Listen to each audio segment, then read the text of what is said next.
This is a time to build unimaginable strength, to conquer massive collective bodies of fear, and a time to tear down unstable empires for the sake of erecting intangible, eternal ones. Hi beautiful souls, welcome back to the channel, Soul Awakening with Shantia. Welcome to the new Earth, Pluto and Capricorn deep dive that we're going to be doing. And as you guys know, whenever I do these deep dives, I like to talk about the other planet transits and how they're relating to one another, because these planets are like families. So they all connect to support one another and these collective themes that want to come through. So if you follow Sidereal or Vedic Astrology, the timing would be that Pluto entered into Capricorn in 2020. And this might be, if you follow Western astrology or you have been following Western astrology, this might counter what you know, but I've been very vocal and outspoken on both my channels, Beautiful Awakening and Soul Awakening, how I follow different calculations and they work for me. I see the connections and the synchronicities, therefore they just work for me. Okay, so let's dive in. Now, from the first image we can see here with Pluto and Capricorn, by the way, before I move on into this presentation, I just want to let you guys know, I decided I'm going to revamp the ascendant. So depending on your sun ascendant or moon sign, I will talk about the theme specifically in your chart. And I already have the charts ready to go, but it has to be a part 2, because if I do it in this video, it's going to be like a 3-hour video. It's going to be way too long and way too much information. So in this video, we're going to talk about Pluto and Capricorn. We're going to talk about the themes. We are going to talk about how the planets connect and relate to one another, how they're all here sharing in this theme.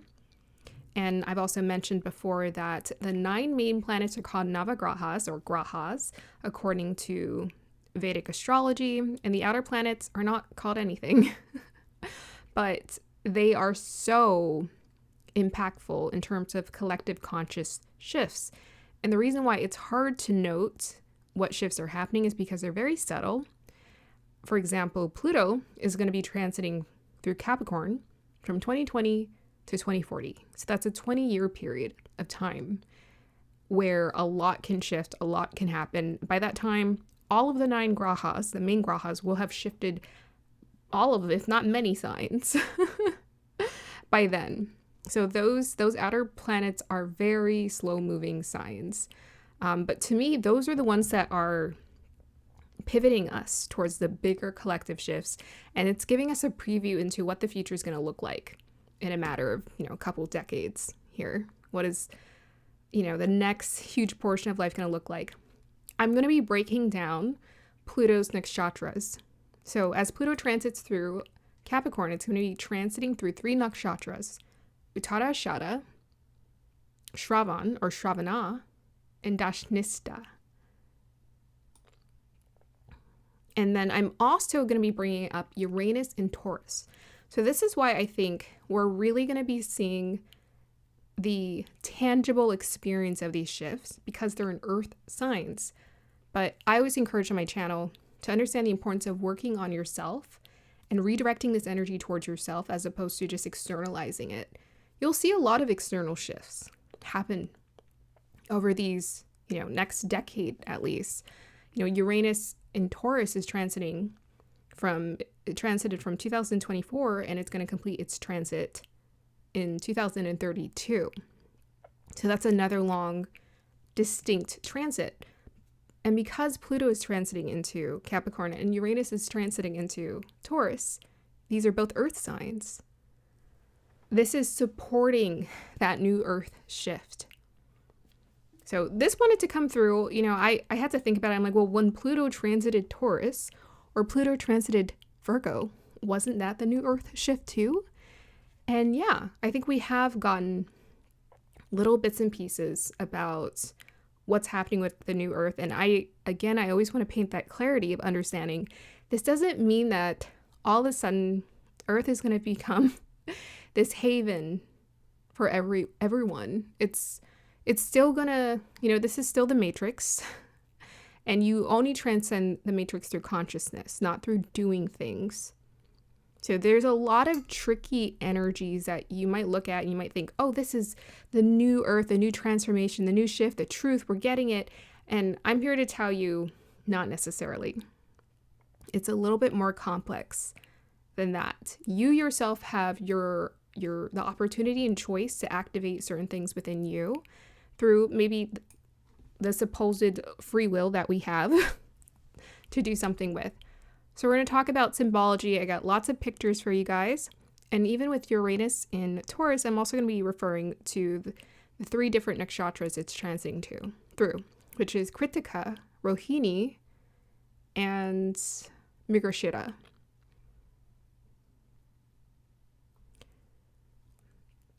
I also have 4 movie and show examples.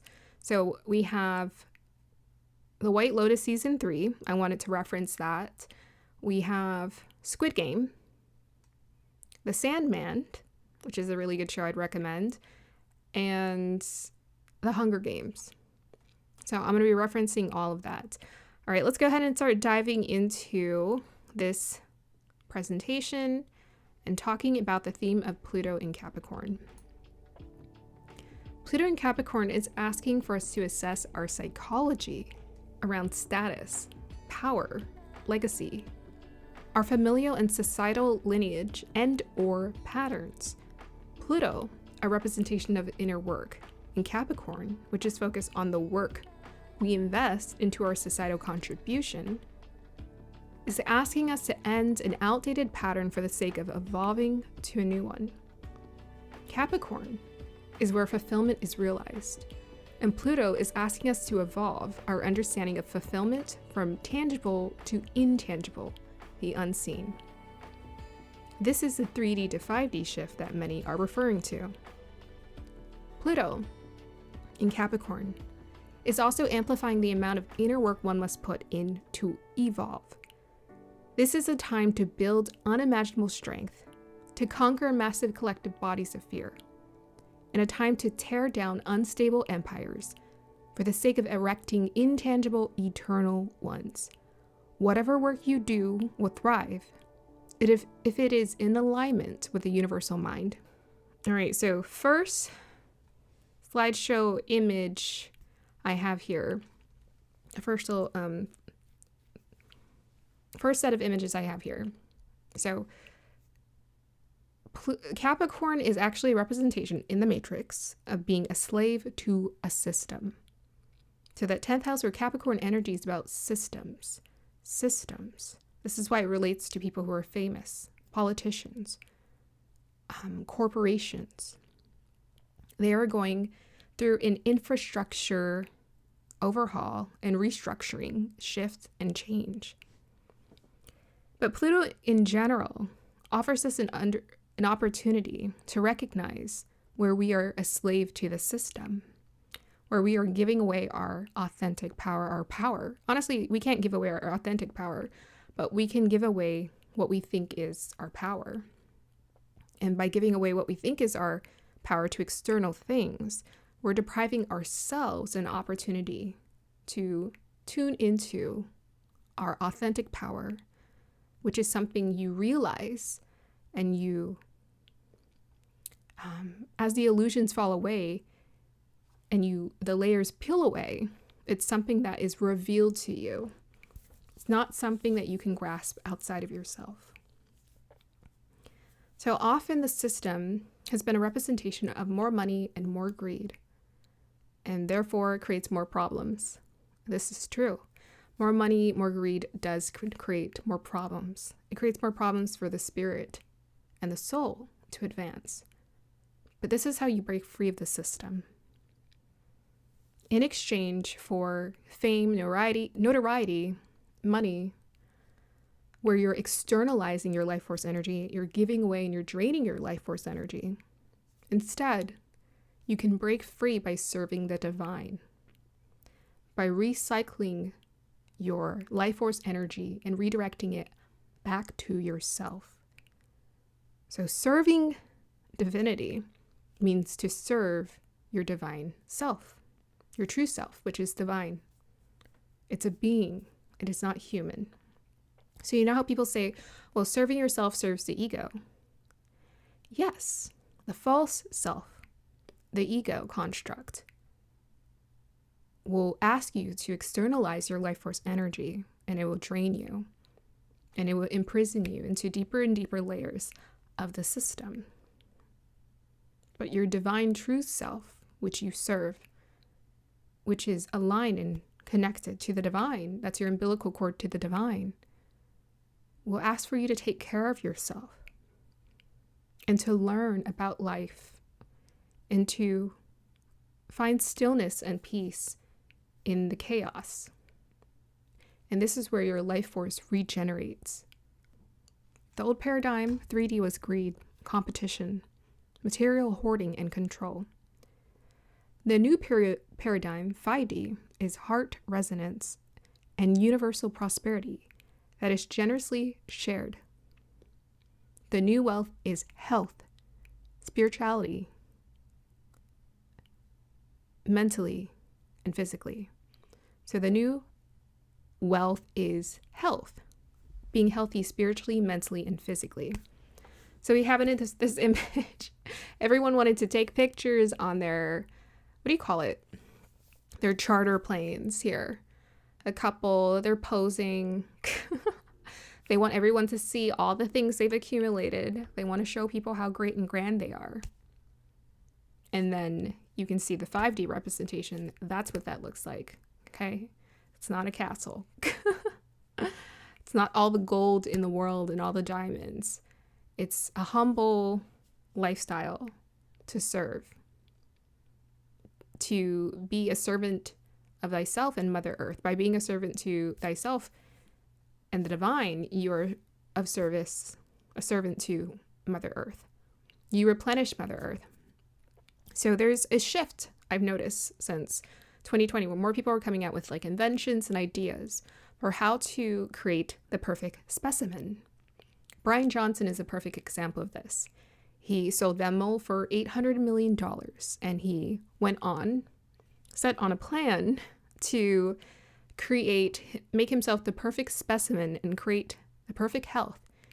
He told people, hey, I don't care how much it costs, we need to invest in our health. Well, that sounds great.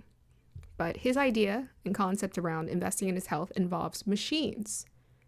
It involves manufactured pills or vitamins. It's not natural. There are tons of vitamins and nutrients we can get from plants. There are people till today who have lived past the age of 100 who did not grow up taking supplements and vitamins from pills. They grew up in the natural world. Some of these people lived more in resonance with life. Some of the people who are alive, who stayed alive, did it off of pills, right? In a way that's not as natural. So I think with Pluto and Capricorn, you're going to see more people come up with more supplements than ever. Saying we got the best idea, the best concepts, but what goes behind that? What's manufacturing those vitamins and those supplements? Is it a machine? Is it a machine? What are you doing to get all of the nutrients? Are you raking Mother Earth of a lot of her resources? Are you growing it in a lab? That's the question to be asked. So that's why I always say, don't be deceived. Use your discernment. By the end of the day, on an individual, every transformation we go through, which is what Pluto is, it's that transformation. It's personal.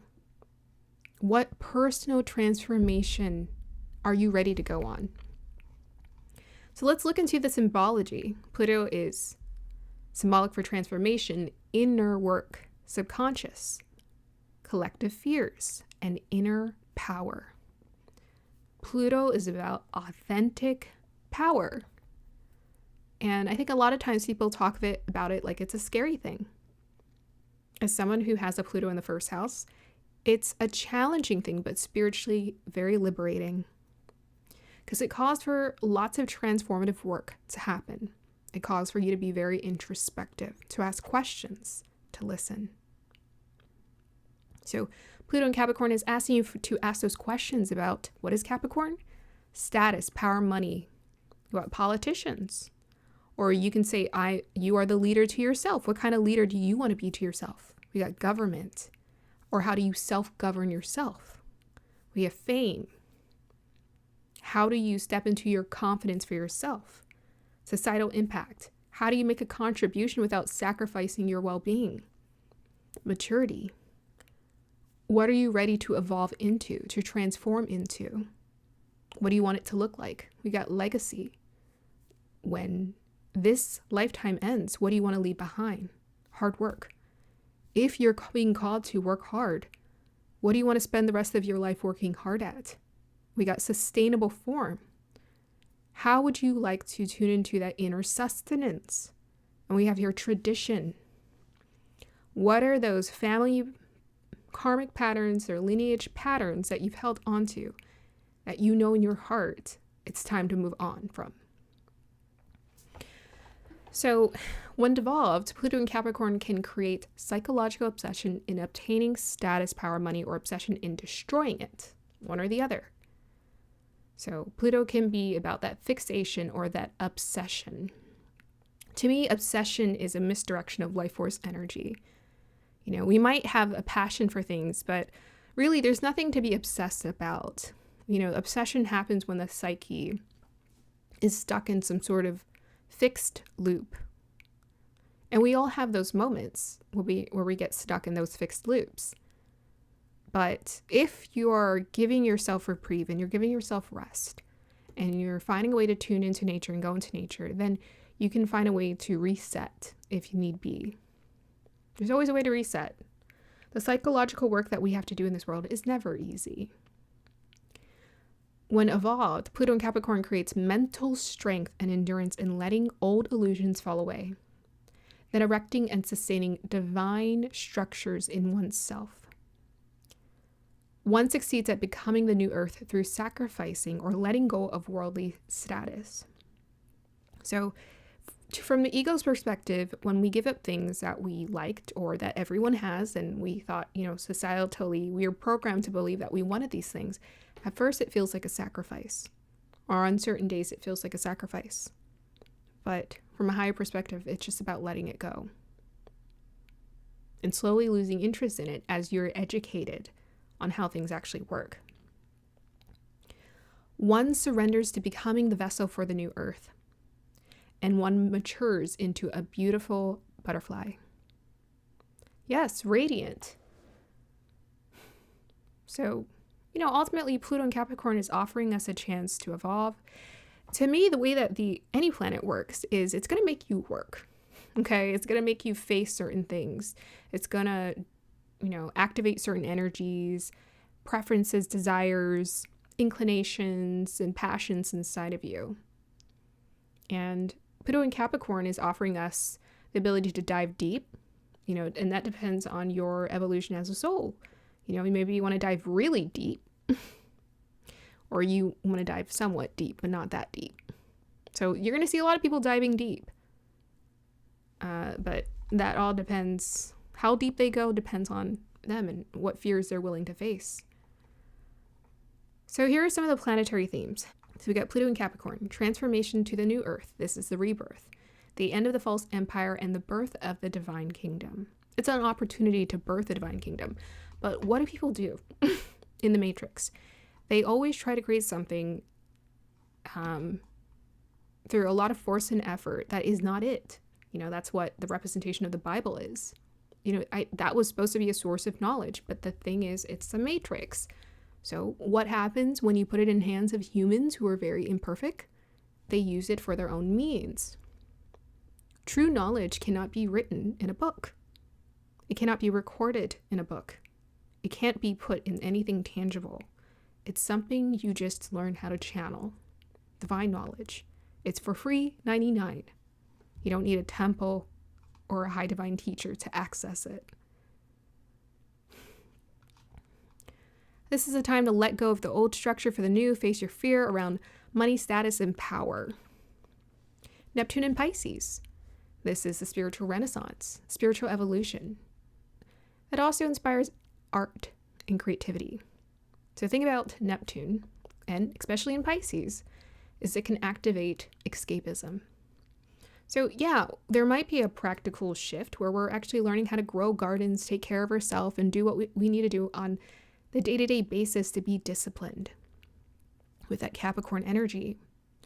But Neptune in Pisces, while it is granting us these beautiful divine dreams and connection to our spiritual capabilities and abilities, the devolved version of it's about escapism, where people don't want to see the truth for what it is. And the way that we often escape is through, movies, fantasy, whatever. But again, this is very much individualistic. Someone who grew up watching lots of movies, if you are sincere in putting in the work and you apply it, even if you watch movies or TV, you're not going to be deceived.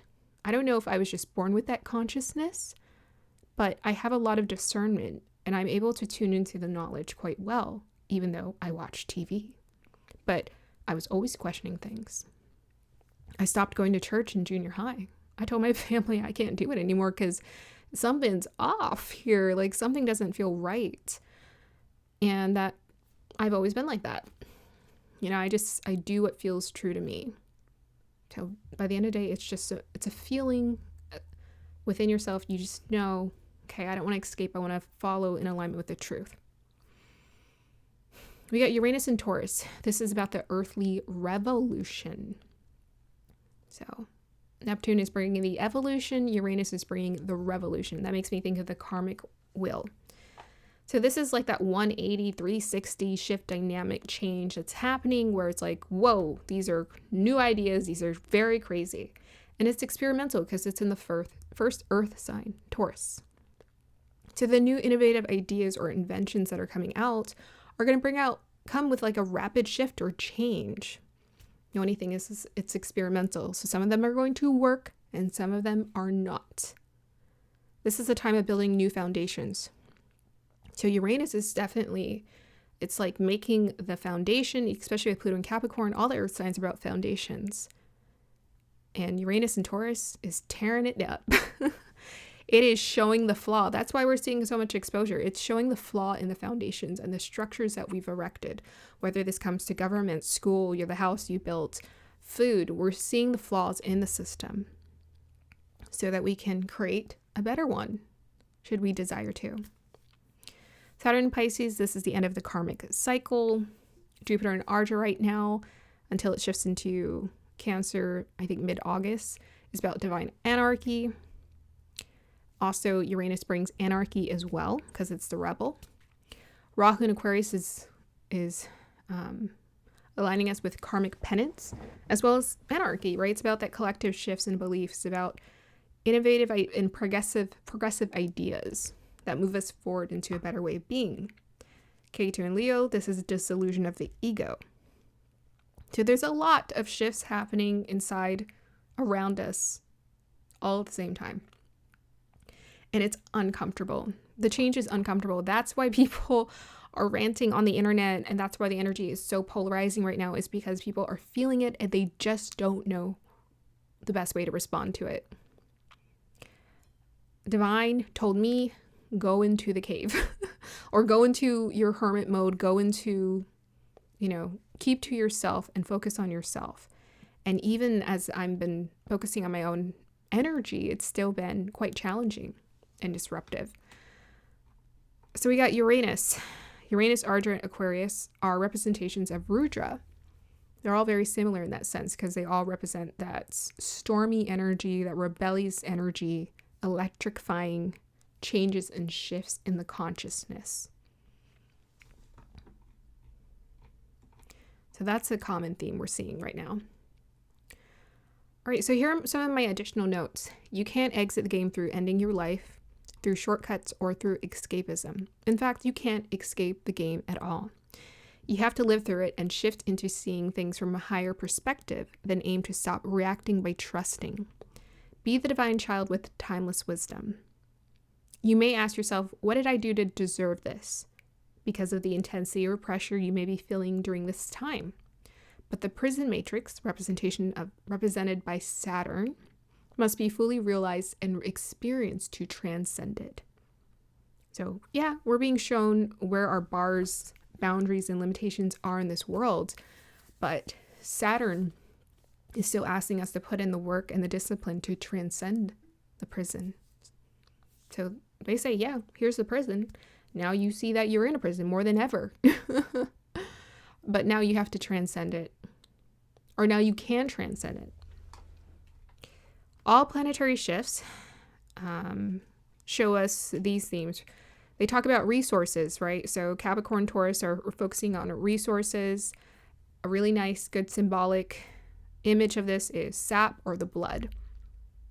So sap is part of the circulatory system of a tree. When a tree is cut, the sap comes out to heal it. And that's essentially what we're going through. You know, Uranus is currently in Krittika nakshatra in Taurus, and it was in Krittika nakshatra in Aries for some time. And Uranus in Krittika is about cutting away to create new growth. So it's cutting away. We're cutting these karmic ties and these things that are no longer relevant to our life. But by the end of the day, when you cut it, the sap comes out and is activated. And this network of energy in the tree, in the blood here, flowing through the veins in the circulatory system, sends nutrients out. So we are actually being sent nutrients through this cutting away process we're going through. Yeah, so you might notice broken bridges, broken bridge, broken bone, new connections. All of this is en route, shifting, happening, about. All right, so Pluto in Capricorn brings us to the theme of healing greed. And I talked about my references earlier, the White Lotus Season 3, Squid Game, The Hunger Games, and The Sandman. So all of these are focused on greed, if you watch any of these movies or shows. They're also focusing on the end of a karmic cycle. So I feel as though, you know, Saturn is bringing us to the end of the karmic cycle. I think once Saturn enters into Aries, we will enter into a new cycle. That's just intuition, energetically, kind of what I'm picking up here. Because Saturn is closing the door. You know, Saturn is about that very mature, it's about maturation. So we usually go through a maturation after we've gone through something. We've gone through things in life. And what planet? Right now, Pluto is in Uttarashada, which is focused on Dharma. So I think this is an opportunity as we're closing out the karmic cycle to learn how to enter into a dharmic one, the 5D, so to speak. This is the time to end the game, right? Squid Game, end the game. Hunger Games, end the game. But yet, many people still want to explore greed of things or emotions, and you're seeing that. You're seeing people shift, though, out of that mentality. But we've heard it many times. You know, people say, oh, well, money's not bad. But what do we see in the movies?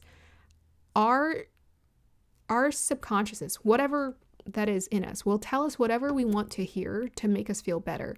The truth is that the nature of money is to corrupt. And mainly corrupt the spirit. You know, you might not do shady things to do it, but if you pay attention to the work that you do to get the money, and then you pay attention to the hamster wheel that you're on, it's weird. You know, you're getting all this, you're working really hard and draining a lot of your life force energy to make this money. And then you don't have energy to do other things. You don't have energy to take care of yourself or spend time with your loved ones. And then you keep trying to make the more money to get the retirement just to spend it. It's crazy. So ultimately the goal is to surrender and trust the divine to take care of you and provide for you as you offer devotion and commitment to them in exchange for eternal bliss. Yeah, that's the kingdom of heaven that people have been talking about. This is also, you know, definitely seen in, I don't know if in Hunger Games they voted. They might have voted. I don't remember. I read the books. I watched the movies, barely paid attention. But yeah, Squid Game, there was voting. And that's kind of like the anarchy, because they're showing you that you have free will to change your life. You have free will to exit the game any point in time you want to. But why do so many people in Squid Game kept staying in the game? Because they kept looking at that money and thinking, well, that could solve all my problems. All my debt will be done. But what are they willing to do to make that money? hurt each other and another person's life or many people's lives. That's crazy. So this is the time to declare your freedom. Declaration of Independence. Jupiter in Ardra. This is bringing out that anarchy. This is the time to claim your freedom. People are always claiming, oh, I want freedom. But what are you willing to do to get it? Because it was never, divine shows you, like, your freedom was never taken away from you. It's just, you didn't access it. Like, you don't know how to access it. You're just giving it away. So people tend to give away their freedom. This is the time of the moment of truth. Capricorn energy, moment of truth. You are under pressure. Capricorn, a lot of pressure. Pluto, a lot of inner pressure. Taurus, pressure. Physical pressure, building up strength. So you're feeling a lot of pressure perhaps during this period of time because it's the moment of truth. What does pressure build? It builds diamonds. It makes you stronger. It makes you choose fully with your heart what feels right. It makes you pledge allegiance to your heart, to yourself, instead of to a system or to someone else. So I wrote here, this might have been Squid Game. Do you still have faith in people? So I think the bad guy who played the game, he was just like everybody else, but he played the game and it ended up corrupting his spirit. And he had a meal with the guy who was playing the game to dedicate himself to helping people and helping people escape the game, which is very much martyr energy. That's very common in all of these shows, the martyr archetype coming through strong.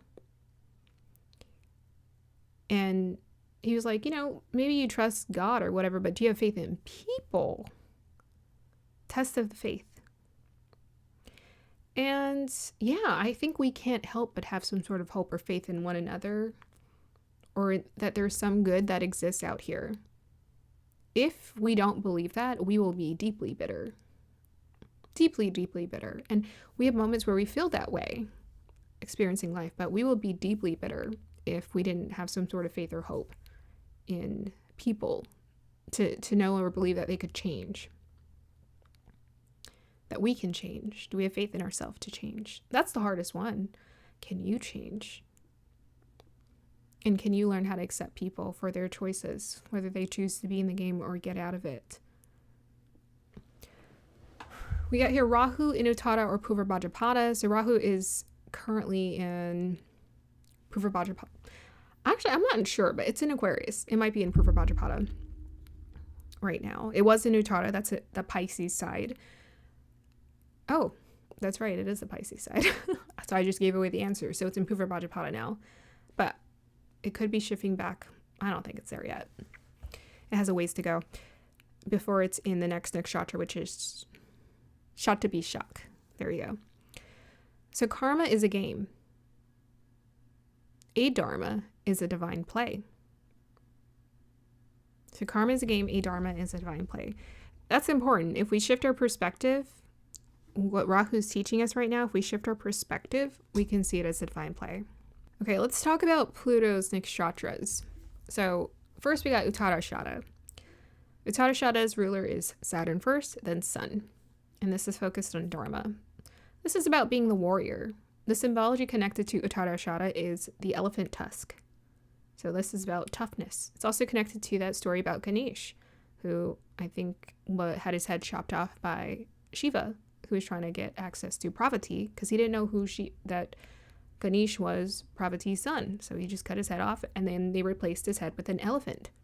And the elephant is representation of hard work, maturity, and going along the long journey and putting in the real work. So this nakshatra calls for us to put in deep internal work. The period that it's transiting through this nakshatra currently, so it transited through the Sagittarius part, which is 26 degrees to 30 degrees, from January 2019 to February 2020, and then it shifted into Capricorn. So this is around the time COVID hit. So COVID hit around that date, right there. Right around that date. And life was changed forever because Capricorn is tangible, physical. So whenever planets are shifting, whether it's the outer planets or the main 9 grahas are shifting into Earth signs, the physical impact is evident. But the earth signs are slow. So you might be feeling during this period of time for 20 years, from 2020 to 2040, things feel slow.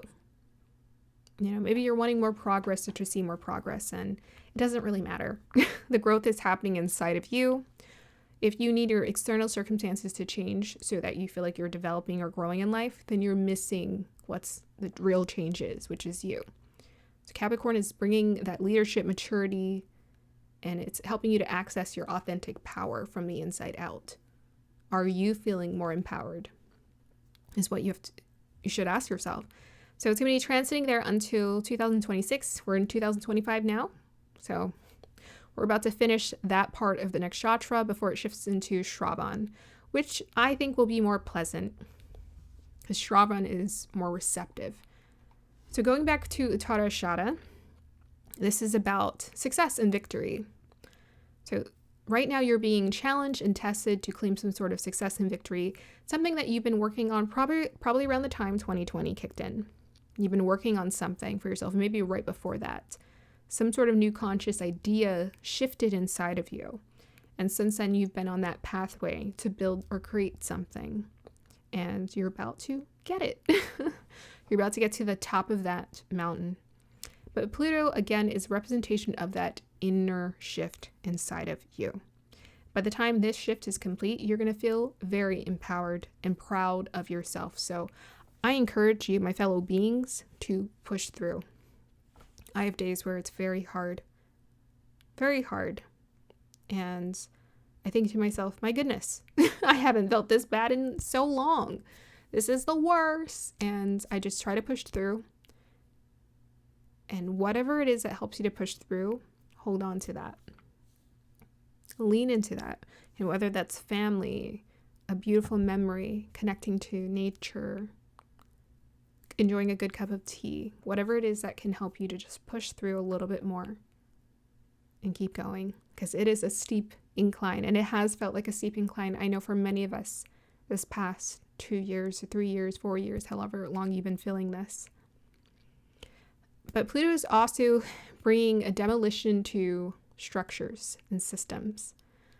And I was thinking, there's Pluto brings demolition. So there's a demolition to the bigger structures. So politicians, famous people, you're going to be seeing a lot of that right now. A lot of their lives are shifting, changing. People think it's a time of exposure. It's a time of demolition because the idea around status and power is shifting. The consciousness is shifting. So the energy is being sucked out of that, right? The fame, notoriety, leadership, and it's being redirected elsewhere. It's moving along and it's chugging along and it's reinventing to mean something else. And Uttarashada is that warrior. So, you might see some people losing their notoriety or fame, but they're pushing through. Maybe they didn't necessarily deserve to get that title taken away, or maybe it's just karma from a past lifetime showing up. But it's to their ability to push through that by the end of this shift, they will feel so much more proud of themselves. Yeah, this is a very, very intense time to be alive. The amount of strength that we're building. Capricorn, that's like the supreme amount of strength. It's like all of the big structures, fear structures, societal fears that we've ever had are coming down. The wrecking ball is taking it down. So then Pluto is going to shift into Shravana. So Shravana's first rulership is Saturn, and then second moon. So Shravana is more receptive. It's about learning, and it's also about teaching. It's the energy of a counselor. Communicating, maybe even communicating to the masses. So this will be a period, I feel, this is a period where we're going to get accurate information. Accurate information. Right now, it's a lot of sensationalized information.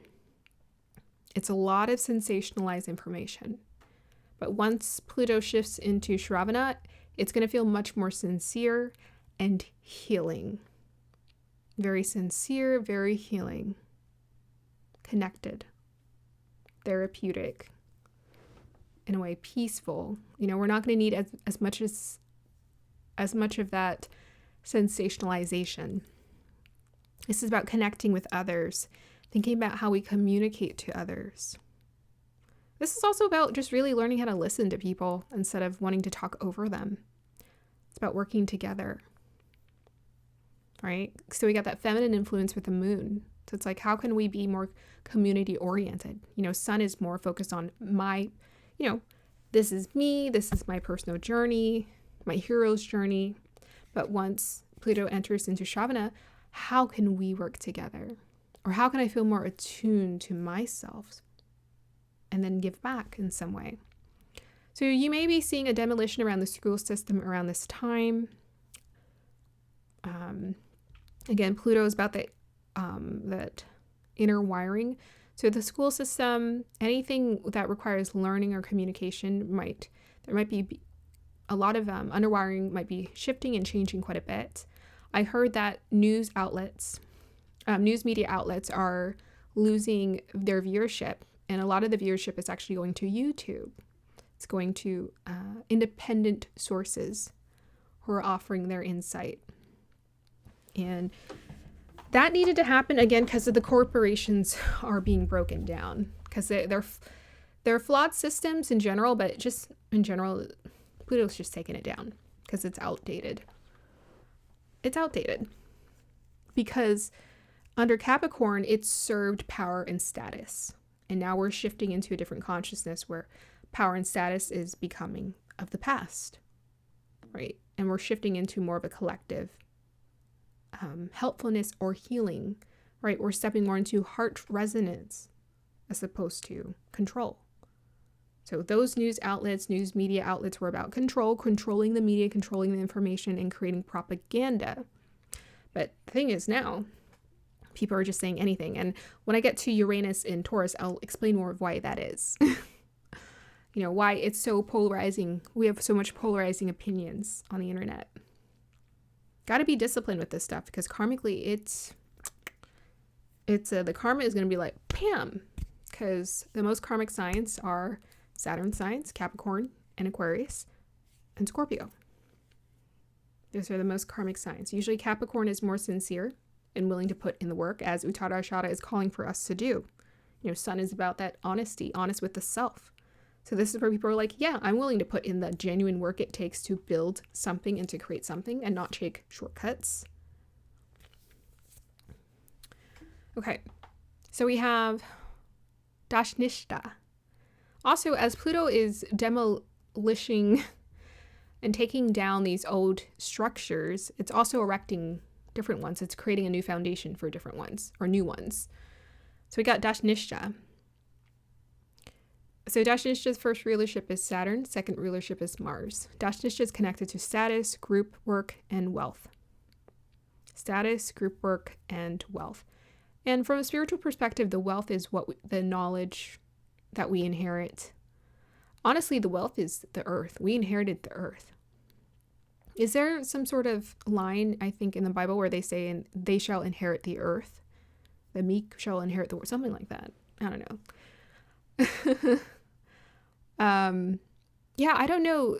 Like I don't know. The Bible is just so weird in terms of, words are not effective or efficient enough to help us understand ourselves consciously. Like it has certain statements that are very direct, but when you really break it down, you're like, it's incomplete. Sounds incomplete. And it's incomplete by the note that it's missing the divine feminine in it, which is like, how did you take the divine feminine out of the teachings of life? And divine feminine is sort of hidden energy, so it makes sense. If you're going to take divine energy and put it into something physical, it's going to be incomplete.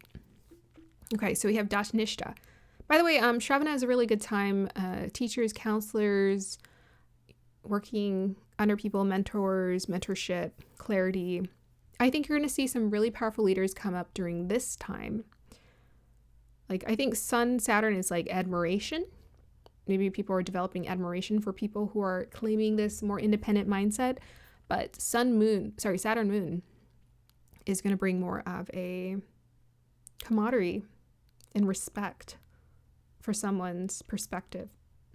And this is going to be group individuals, a group of individuals who are not seeking fame or the spotlight, but who just want to help, which is beautiful. And those people are, people are going to gravitate towards them, I think, during that time. It's like, wow, you're just genuine. I really want to just listen to you. So we got Dhanishta coming, Saturn, Mars. So Saturn and Mars are sort of opposite energies. And what's interesting is that Saturn and Mars together actually creates rhythm. It creates a dance because we got the stop and the go, stop and go, stop and go. So a dance is a series of movements put together that involve pausing and moving, stillness and action. And Dhanishta is challenging us to find that perfect rhythm. So it may be making us face the mirror in terms of like how rhythmically off we are. You see someone dancing and there's like a song playing and you're like, they're not dancing to the beat. Like, what's going on?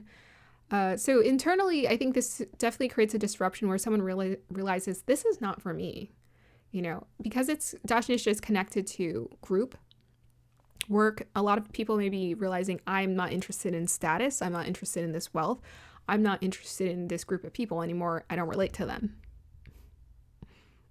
And honestly, I think Dhanishta is connected to going to the beat of your own drum at a higher evolved understanding of it, especially with that Pluto there. It's going to ask for you to go to the beat of your own drum. So this is where people start understanding, instead of this hive mind where I'm just doing what everyone else is doing, why don't I just do what feels right in my heart? And that's what Dhanishta is there to do. It's there to help you evolve and to understand what feels more right for you. Dhanishta is also connected to karma and dharma. It like basically creating good karma from your past deeds. This is where you inherit the jewels of all that hard work you put in.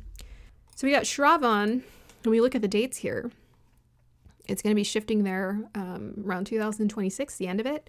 It's basically 2027, looking at the date there. By the way, as far as dates go, don't take it so seriously. Just generalize these dates in your mind, because every time I would calculate, sometimes the planets go retrograde or I read the degree off just by a little bit, and it drives me crazy because I can't find anywhere where someone has calculated these to the T online. I couldn't find it, so I had to go and look it up myself. I tried to use Chat GPT, but Chat GPT would not give me the right calculations, so I had to do the math myself and figure out where things were going to land. So I like to look at dates sometimes, and there's like a theme with December showing up, which is very interesting. But yeah, 2035, that's 10 years out from now. That is when it's going to be exiting Shravan to enter into Dhanishta.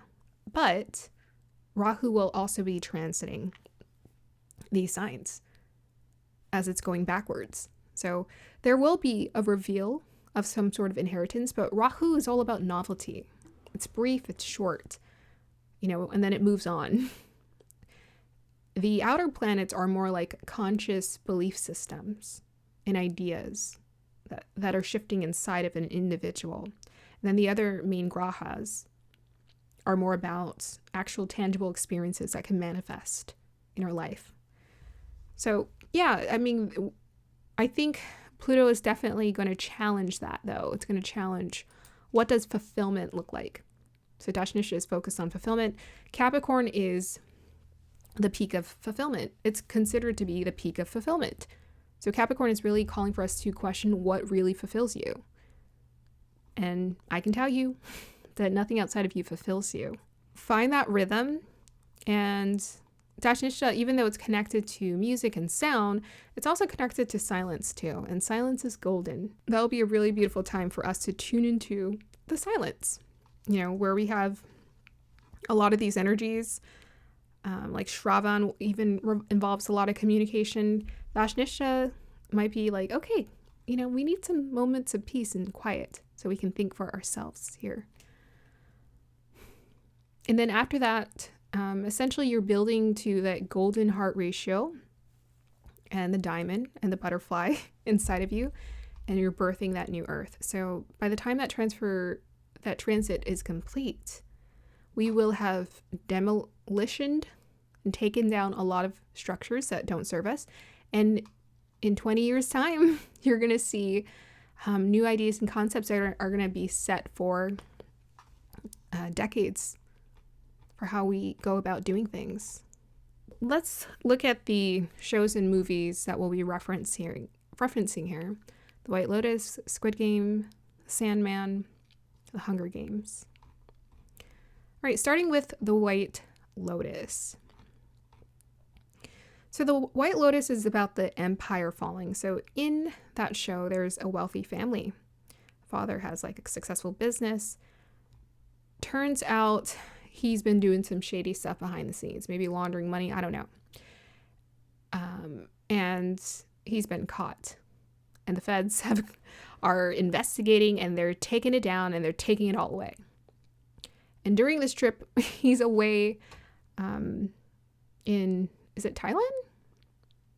He's away with his family on vacation, and he's trying to talk to his lawyer. He's trying to talk to his coworker who he did all of this shady stuff with. And he's like, what do I do? My family, I've lost everything, and I'm the one who takes care of my family. What do I do? And he starts feeling suicidal. He starts taking these lorazepam pills, which is kind of like putting him in a psychedelic, relaxed state, so he's not anxious and worrying or thinking about anything. But he's disconnecting with his family, and he's weighing the idea or choice of going on with his life or not. At one point, he decides to put it's a poisonous fruit that's located on a tree by his hotel. And he takes that fruit, takes the, I think it was the seed, which is what was considered poisonous, the poisonous seed. Oh, interesting. And birth of a new seed. And he decides to put it in a shake, and he decides, he sort of interviews his family during this vacation, and he asks them, hey, what would you do if we didn't have this? And they're like, what are you talking about? His family can't conceptualize the idea of not having stuff. They've had things all their life. They've been entitled all their life.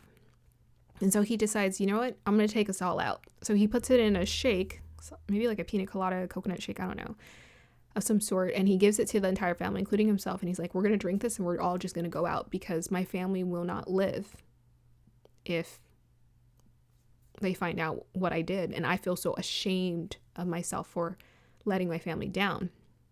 Now, the reason why they went to that White Lotus hotel, interesting, White Lotus being a representation of purification. The reason why they went to that White Lotus hotel was because their daughter had lied, said she was doing some sort of thesis work, paperwork, and she was going to interview, I don't know, it's not a Dalai, I don't know, maybe it's a Dalai Lama, but she was going to interview a Buddhist there. And it turns out actually she was interviewing or reviewing the space to see if she wanted to stay there for a year. That's why she brought her family there. So she had lied to her family, and her family's like, even her dad is like, what, you brought us here for nothing? But by the end of it, right when his family's about to drink it, he knocks the drink out of their arms, and he says, we can't do it. And his youngest son, who said when he interviewed his youngest son said, I would be fine if we didn't have money. And so he makes sure that his youngest son doesn't get the drink, other than his two eldest and his wife, his older son and daughter. And he decides not to take it, but some of it the next night or day, some of it is left in the blender. And his youngest son, out of curiosity, and he wants to have a little bit of it had alcohol in it, alcoholic beverage. And he takes a sip, and it just knocks him out. And the scene where he finds his son, his son who was like having a reaction to the poison, he finds his son passed out, or like he thinks, oh my God, he's dying. Reminded me of that part in the Bible about Abraham, where he was asked to sacrifice his son. So yeah, there was some sort of connection there, but what got him there was his own choices.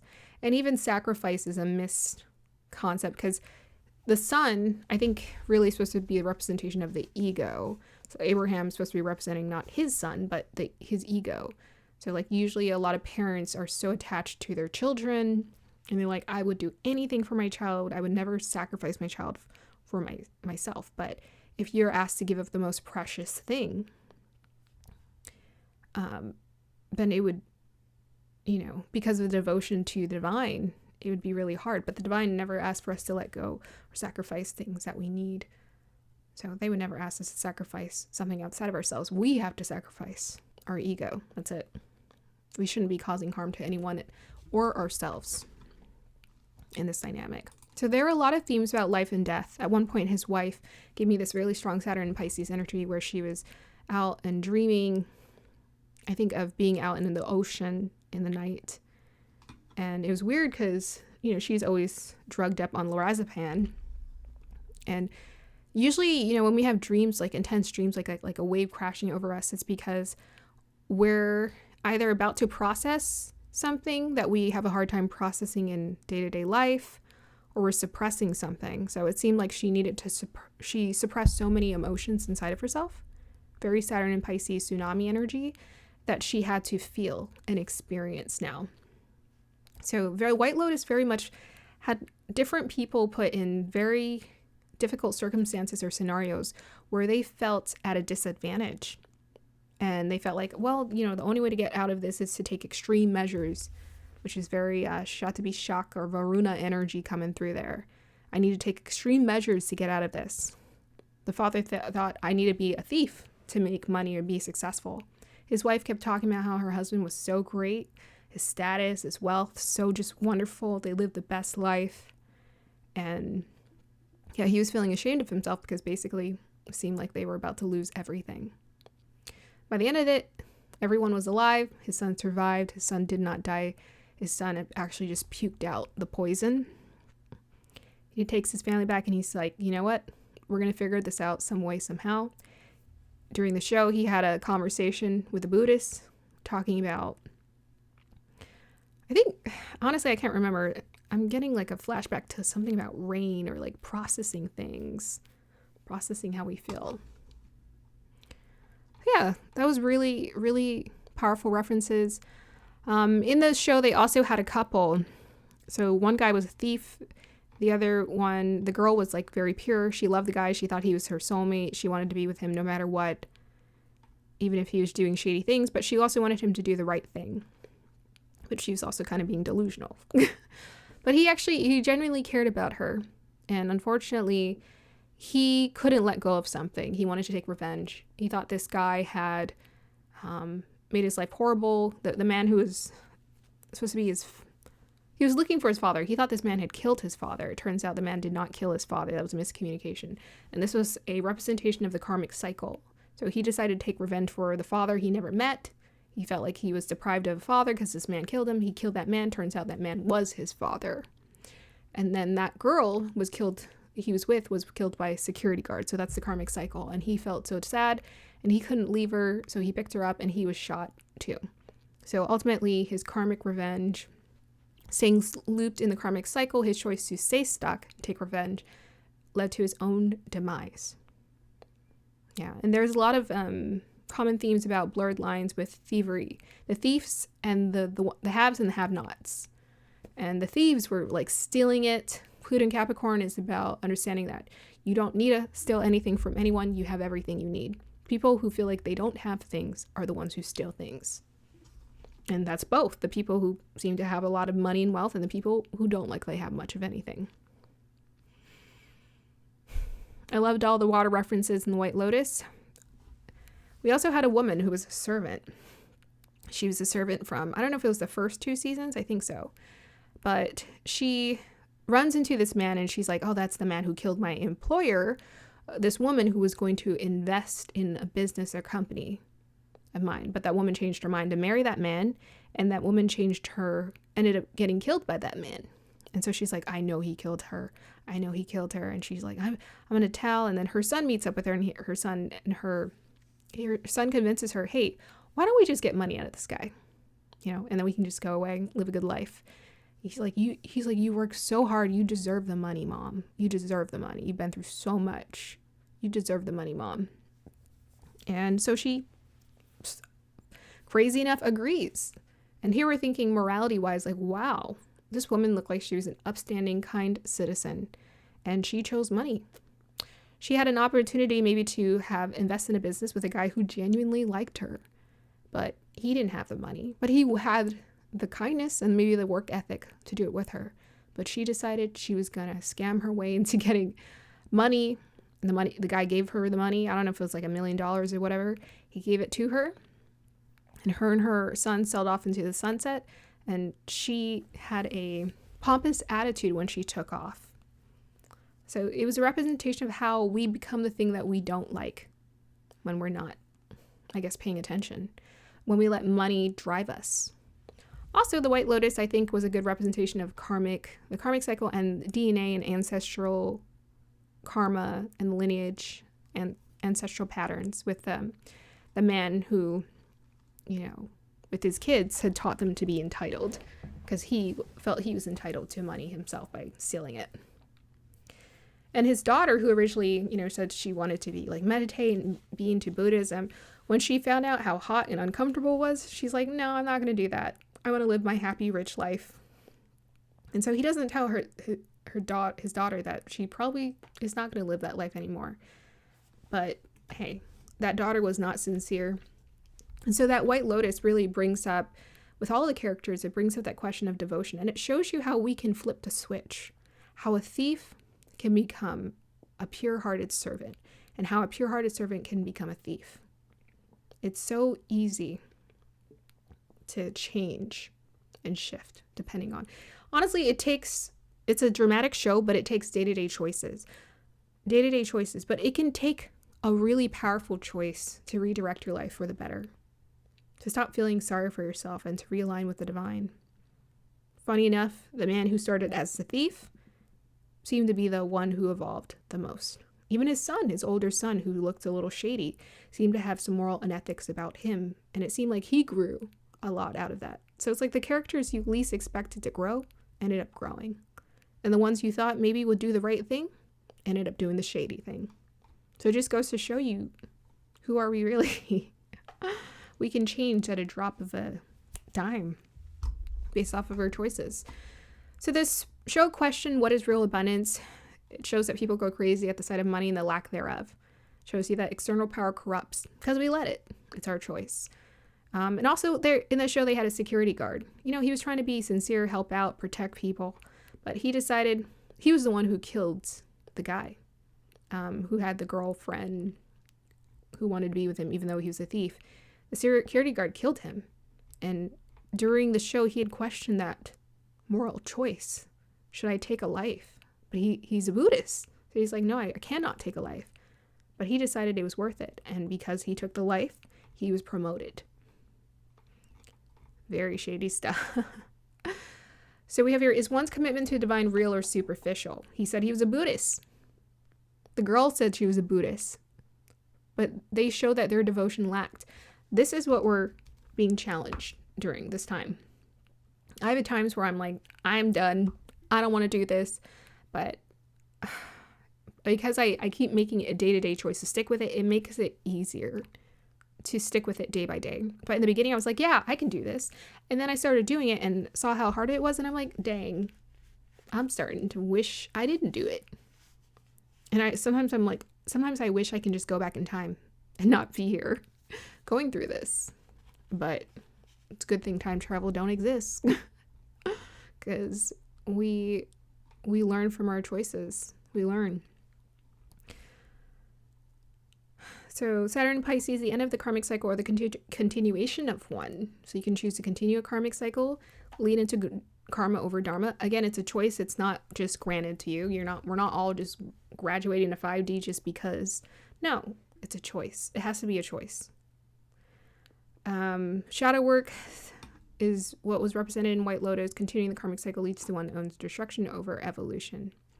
Blurred lines between thief and servant because we are one despite the illusion of separation. And ignoring clues or intuition leads to one's own downfall. Yeah, life sends us clues. And they also send us hopeful messages. Even that guy who ended up getting killed. So he got killed. The thief got killed. Yeah, because he killed the man who was his father that he didn't know was his father. He had opportunities to get help. He had opportunities to calm down. His girlfriend told him, calm down. It's going to be okay. The hotel staff told him, calm down. It's going to be okay. And he still didn't listen to it. And he gave in to his lower desires. So that's hard. We all feel that. I felt that many times. I'm like, dang, kind of wish I hadn't said that or done that, but I did it. And it just goes to show you sometimes the animalistic desire or drive or emotional motivation is so strong. It's hard to let it go. So now we got Squid Game. Squid Game, very shady. Right? So they have these group of people who are put in this game because they are gambling, right? All these people are in debt. So they are desperate for that money. The pig is representation of greed. Greed, greed, greed, greed. And that is part of our human makeup, is to be attached to greed. And essentially, through the collective consciousness, we're being asked to transcend that more than ever. We're less interested in, collectively, we're less interested in greed right now. So it's a game. So Squid Game shows us that life is a game. All right. And it's hard. This ain't no easy game. It's chaotic. Life is violent at times. You got peaceful days too, and beauty as well. You got both, but it's still, the darkness is undeniable here. So we got the contrast of the haves and have-nots here represented in the Squid Game. And life is a gamble. This is something I'm still trying to decipher this with that Pluto and Capricorn. But that can be a really good understanding of learning how to gamble, or learning that life is a gamble. That life is a series of random events to us. From our perspective and our human lens, things seem random. And we can't predict things. That manifestation thing about let me try to manifest the right life. That is actually a lower state of consciousness, because you have to surrender to the gamble. That's the only way you're going to break free of the system. You have to be willing to gamble with life. And it's hard, but the divine says, when I decided to quit working, divine says, hey, we're going to help you out. You're going to make it through. But it ain't easy. And the most of it is psychological, especially with that Pluto and Capricorn, very psychological. A lot of psychological work. Warfare comes with the attachment to money. I'm like, well, try walking away from all of it and seeing how that unfolds. It ain't easy. But the reason why I did it, again, I've said this many times, is because I heard the message over and over and over again. They told me I could do it. And then I did it, and I'm like, oh, it did work out. Just not in the way my fairy tale mind had created, my mind that had programming. It was comfortable with the programming it had. My mind had an idea of how everything was going to unfold, and it didn't unfold that way. So in the game, so he's number 456. 456 is a representation of progress. Whenever you see sequential numbers like that, it's a representation of progress. So he's sort of the representation of the anarchy in the Squid Game. He's like, I'm not playing this game. I'm not doing that. And he was the one who got the money in the end, in the first part of Squid Game. He won the money because he didn't want to be in the game. He didn't want to, take lives like that. He actually didn't have to take any lives. He ended up winning by default or something like that. And then after he got the money, he's like, I'm going to take down your system because people shouldn't be playing this game. But what he didn't understand, the thing is, the ending, the way that the show ended, is that the game continued because he was trying to be a hero. But the problem is that you can't be a hero. You can't save people. They got to save themselves. That was the flaw in the system. You want to go in the game and save other people from the game? You want to awaken people in this world where a lot of people are asleep? Try. See what happens. There are a lot of people who don't want to wake up. There's some people who are like, maybe, but you can't force people to wake up. It has to be on their own free will choice and terms here. And yeah, he tried to, but he ended up giving into it. Actually, he ended up taking a life when he was angry. So by trying to outsmart the game, he actually just became a villain in it, interestingly enough. But at the end, he sort of redeemed himself because he saved the life of the baby by taking his own. That was the martyr. That's the sacrifice, right? The sacrificing of the ego. His ego is what brought him back into the game. His ego brought him to the game, and it brought him back to the game. He could have found other ways or means. And this is the thing about the humans. Like, we always feel like we want to take revenge. We're like, oh, you're not going to get one over me. But if you try to do that, you're going to become a part of the problem. You have to observe. You got to surrender. You got to let it go. And you got to let people make their own individual choice and follow the instruction of divine. Divine is never telling you to take revenge. Never. So we got here, game over, game over. Yeah, so in the Squid Game, the game finished. That's the completion of the cycle, or one's karmic cycle. So the Matrix is getting upgraded. Yeah, there is a game that's ending, but there's going to be another game that starts. Should just be prepared for that. So who ended up inheriting all that money? The children. After he died, his daughter inherited his money that he had won from the first game. And the baby, who someone had given birth to in the game, inherited the money. So what does that say? These children never partook in any darkness. They were just born and brought into the world. That tells me that the divine child is the one who inherits the kingdom. The true inheritance comes through the pure heart. It does not come through taking or force. You cannot force nothing, even if you feel like you're doing the right thing. Everyone always feels like they're doing the right thing. Well, we're going to take revenge, but it's still force. The child ended up inheriting the wealth. Not to say that you're going to become wealthy if you follow the path of divine. That's actually financially wealthy. That's actually not, you don't know. Life is kind of randomized. And quite frankly, I feel that by the nature of money, it does corrupt. So what happens is it's often delayed, because if you get it too soon, it will impact your ego. It will feed your ego, and your ego will say, I really like this money. How can we get more? How can we keep it, hoard it, take more, whatever. Whatever I need to do to get it, I will do it, including giving away my own life force energy, happiness, and well-being to get it. So I love that the baby is number 222. 222, divinity in truth, right? Or maybe a perfect balance. Like this child is in perfect union state with themselves, perhaps. And 222 adds up to 6, which is harmony, representation of harmony. So Squid Game. Squid is also a representation of intellect, adaptability, going with the flow, but it's all about strategy as well, like the game. Squid Game. Squid, strategy. Got to strategize. So in life, we have to strategize with the divine. We have to kind of tune in on a day-to-day basis. We can't just listen to them on Fridays and Saturdays and then that's it. No, you got to listen to them every day or tune in whenever it feels right. So what do we learn from Squid Game? Money will entangle you in the game. You can't escape the game, but must live through it. You made a choice to enter into it and must make choices to thrive in it. So we are here because we chose to be here. Nobody wants to, a lot of people don't want to believe that is true. It's true. We are here because we chose to be here. Look at the system and the way it's designed and how we have choices that we can make. Okay, we have here Squid Game. The pursuit of external power corrupts. So usually people want money because they want power. And a lot of people were doing all kind of shady things just to get that money, to be more powerful, to get people to get on their side. It's such a great representation of an experimentation in the human psyche and how people work when they're in survival mode. That's why you need to get yourself out of survival mode into thrival mode through the divine. That's it. That's the only way. So people think getting a job, making money is going to get you out of survival mode. No, it's actually just going to continue it. It's going to give you the illusion that you got out of survival mode. No, survival mode, the only way you get out of it is through the rebirth.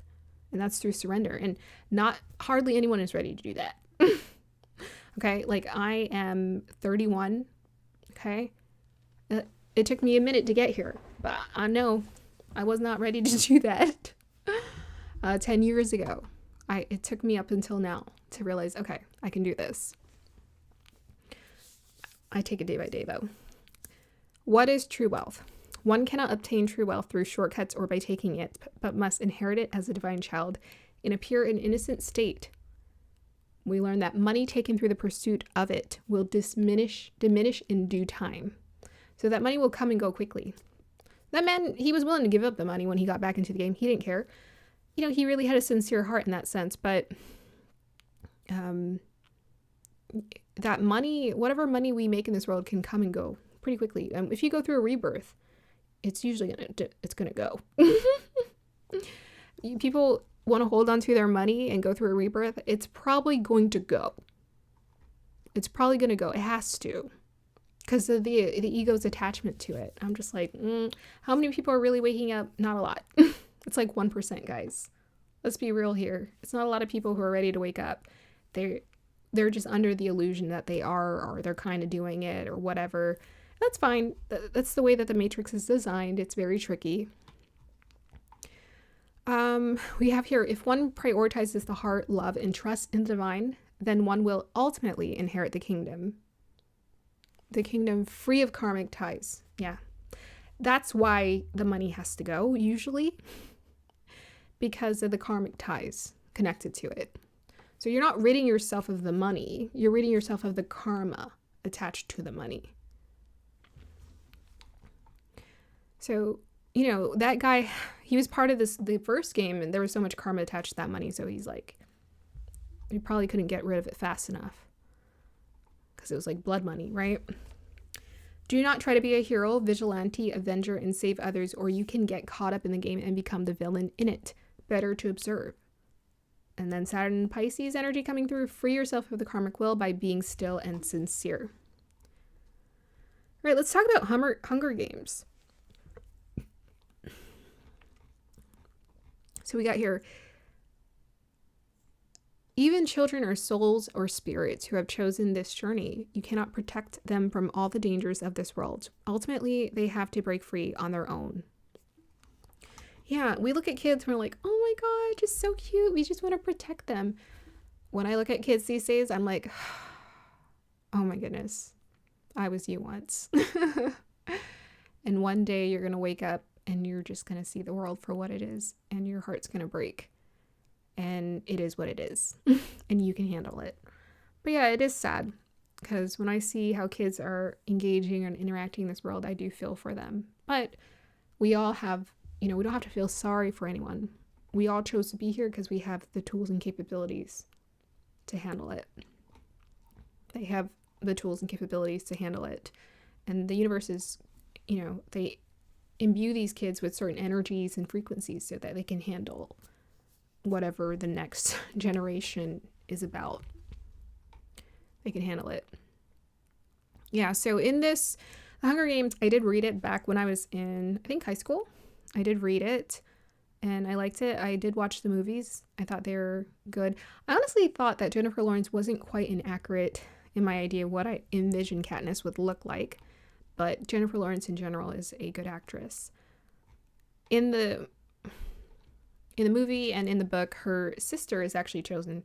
Her sister's named Prim, and her sister is much younger than her.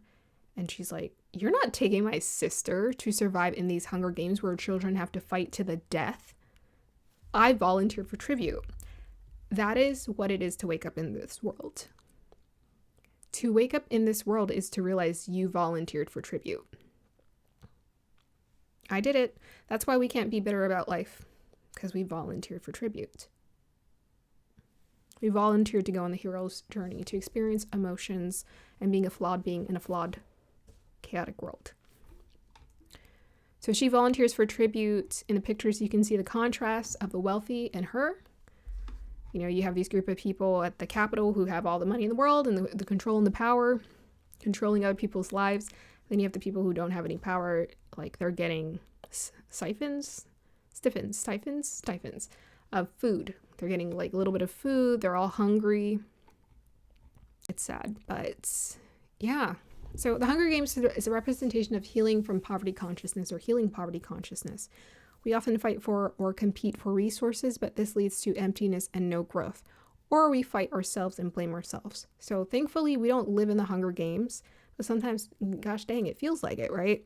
Maybe our ancestors felt like they were living in the Hunger Games, but technically by the design of the universe, or by the design of Mother Earth is filled with abundance, food of all kind of things you can consume to thrive, for your body to be healthy. So I don't know that the hunger really truly existed unless someone was blocking the resources and hoarding it. Usually that's where hunger was created. But Mother Earth in her purest form replenished and created an abundant of food and nourishment for human to take care of itself. But us humans decided that we wanted to hoard resources because we were experiencing fear, that we needed to hoard them, control them, and we just couldn't find the flow. That Pisces energy is showing us that there's no real boundaries, but it's hard for us to understand that as humans because we're under the illusion that boundaries are needed or exist. The Hunger Games was a representation of anarchy. Anarchy, that's what Katniss was with her bow and arrow. She's the anarchy. She decided to go against the Capitol's wishes ever so subtly because she's like, I ain't playing that game. She looked so miserable while she was in the game, being videotaped while she was on stage. She didn't care. She didn't like it because it was for all the wrong reasons. She didn't care about the fame or the attention. She just wanted her family to live well.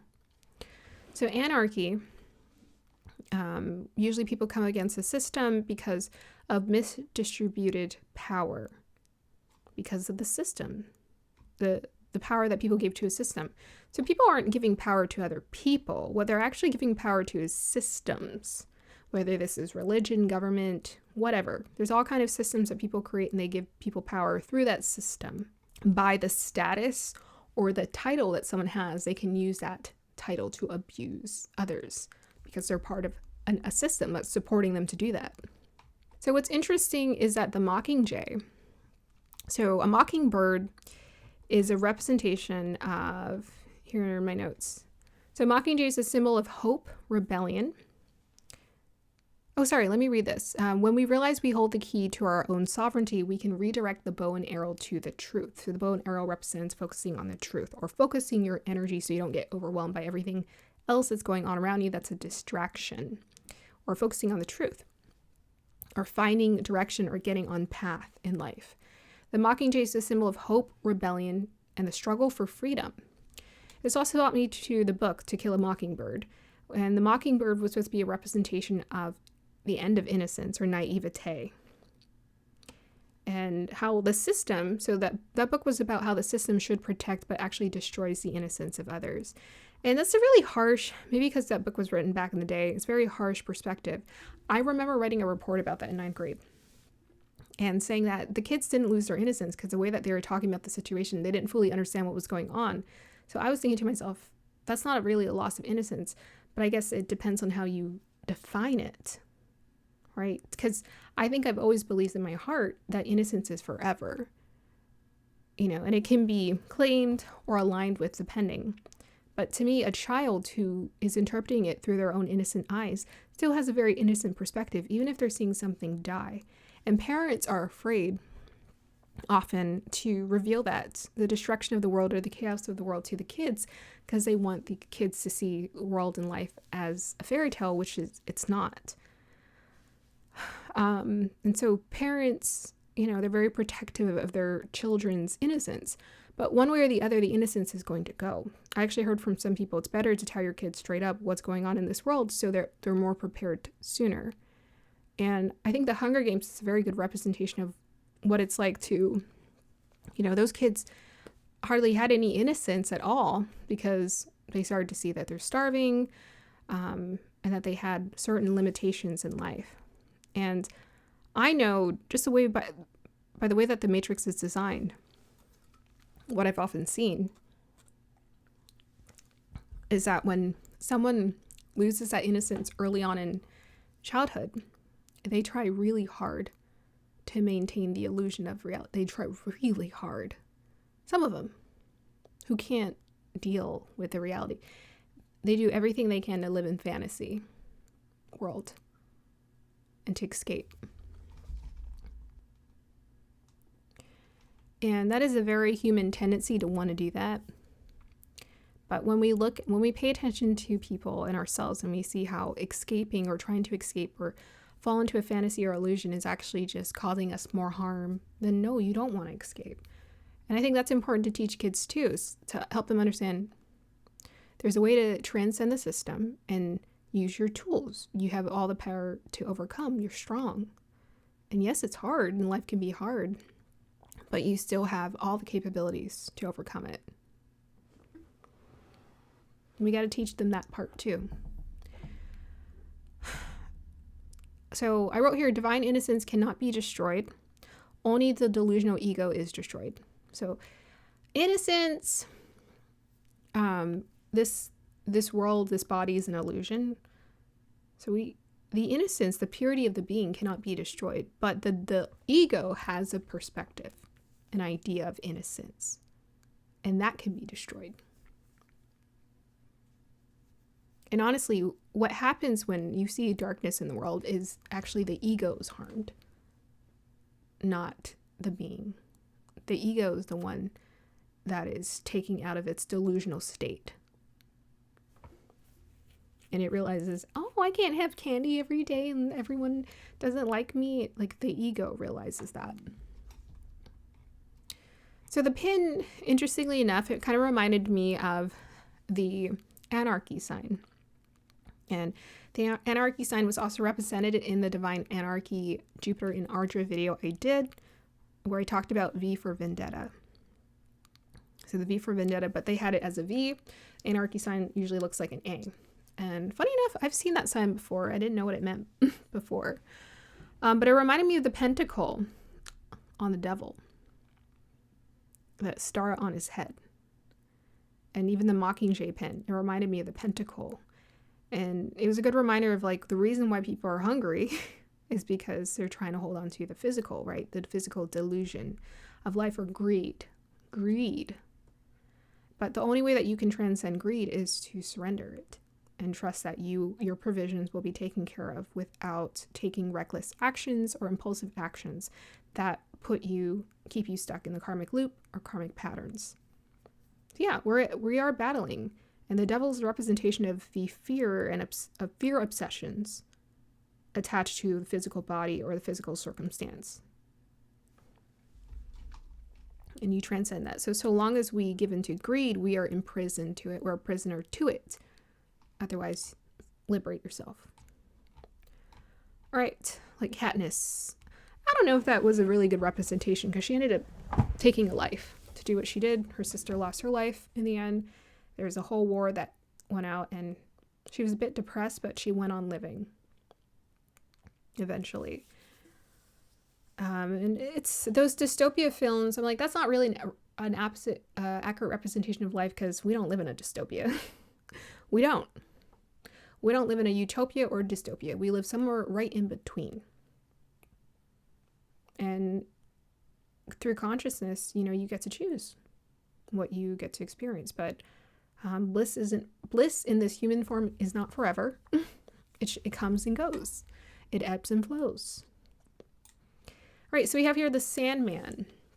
So the Sandman was a representation of law and order because the Sandman was, he was the dream god. And as a dream god, he had to abide by certain rules. He was quite stoic for a dream god that he was. He was very stoic with his emotions. And he did actually follow the rules and regulations, though he also, because it's a comic, based off of a comic novel, he also abused his power in some sense. He had a crow with him, and that crow was supposed to be a representation of the maturation process and also the shadow work he had to do with himself. In the first season, it started out with him being captured and imprisoned. And because he was captured and imprisoned, I actually forgot about that. The prison. Yeah, Saturn and Pisces prison. But he was captured, and that actually makes sense because I think the show came out with Neptune going into Pisces. That's when the show came out, and then Saturn and Pisces is when the part 2 finale finished, closing the karmic cycle, which is perfect. That's why I decided to talk about it. I'm like, that's just too perfect. But he had to go with the law and order of how things operated. And at one point in time, he was captured. And because he was captured, the dreaming realm went into this weird catatonic state is what I want to call it. And people were like stuck in their dreams, or they were stuck in a coma. Some people were stuck in their coma, or they weren't dreaming at all. And it was problematic until he was able to be released and freed of that prison. And he came back to the dreamland and repaired it And then he went through a series of obstacles. But the second season is what really had all of the heavy hitter themes, because it was about family karma. He grew up in a dysfunctional family. In this one image here at the bottom, you got desire, death, destruction, destiny, despair, delirium / delight, and dream. Oh, I just realized it all starts with a D. Huh. They're all the D dream gods. That's his family, and they were kind of dysfunctional, as was his family. His father is like time, and his mother was something else. But yeah, he grew up in a sort of dysfunctional family, and it made him sort of who he was. And essentially, the next season was all about him having to face his mistakes, his karma, his mistakes he made in the past. Where he sent his, partner to hell for like 1,000 years or something because of, I don't know if she chose not to be with him. I don't know, something messed up. But because he had gone through humbling experiences and matured, he didn't want to do that. He felt bad about it. And he wanted to support her and help her out and free her. And so he was trying to correct all of his wrongs, correct all of his mistakes, and close out that karmic cycle, create closure with people. He talked to Destruction, who was like out living his painter life. Instead of destroying, he was creating. He connected with siblings and mended their dynamic. But he also learned how dysfunctional he was. He learned he was just so imperfect, and he saw things from a different perspective because he thought he was just always doing the right thing. And maybe it was because of the power he had. He just always felt he was right in a lot of situations. And he realized where he was wrong in a lot of certain situations. He could have made a different choice. And it seemed to be fated for him that he was going to have to go. His life was going to have to end. And at first he was trying to take all these steps to prevent his death. And then he realized it was inevitable. And so he tried to create closure and do whatever he needed to do to make sure that the dreaming realm would go on. And whenever these gods and their life ends, another one is born. So no need to fret, they are replaced. There was a boy who was the baby who was replaced, and the baby was actually born in a fire. So who was it? Loki? The god Loki of fire and something else, tricksters, wit, put him in some sort of fireplace, and the baby turned into stone. And then it cracked open and he was reborn as a god.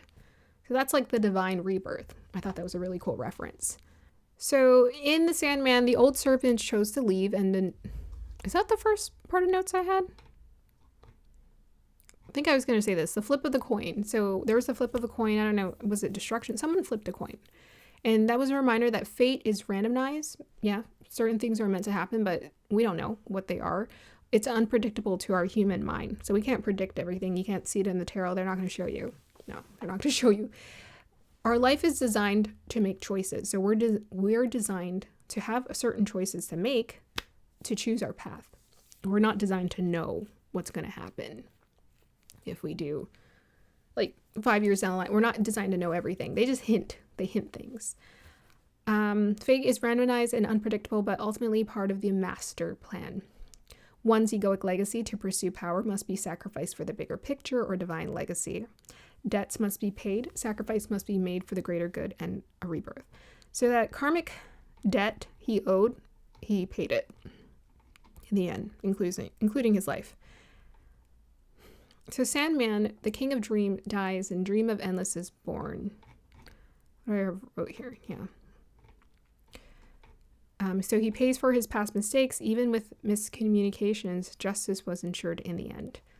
So there was a lot of miscommunication that kept happening. Or that seems to be the biggest problem we have as individuals, is like how we communicate to others. And sometimes we make assumptions about things. Dream made a lot of assumptions about people and things without considering how other people were seeing it. He was quite, selfish and self-focused about things. And he started to realize towards the end, dang, I'm really selfish.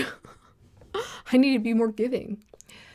Morpheus, that was his son, died. And when his son died, it was a very meaningful sacrifice that was made. So there's something about meaningful sacrifices There's a theme of forgiveness, which is what we're learning with that Saturn in Pisces. So I think Sandman is definitely more of a representation of Saturn in Pisces more than anything. Dream, when he passed away, his body disappeared into the cosmic waters down a boat, kind of like the Irish tradition. They put someone on a fiery boat and then it disappears down the river. But in this case, it was cosmic waters, which took me to Varuna and how the universe always puts things in perfect balance. And the new dream is born. And essentially the new dream was a child in an adult's body. That's all of us. We all feel like that all the time. And I think at some point he said, I am the dream. I am him.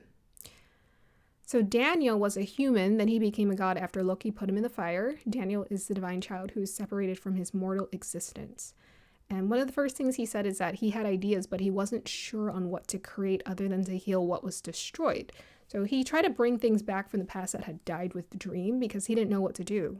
People kept telling him or told him, hey, why don't you create something new? You're not the same dream that existed before. You're the dream of the endless.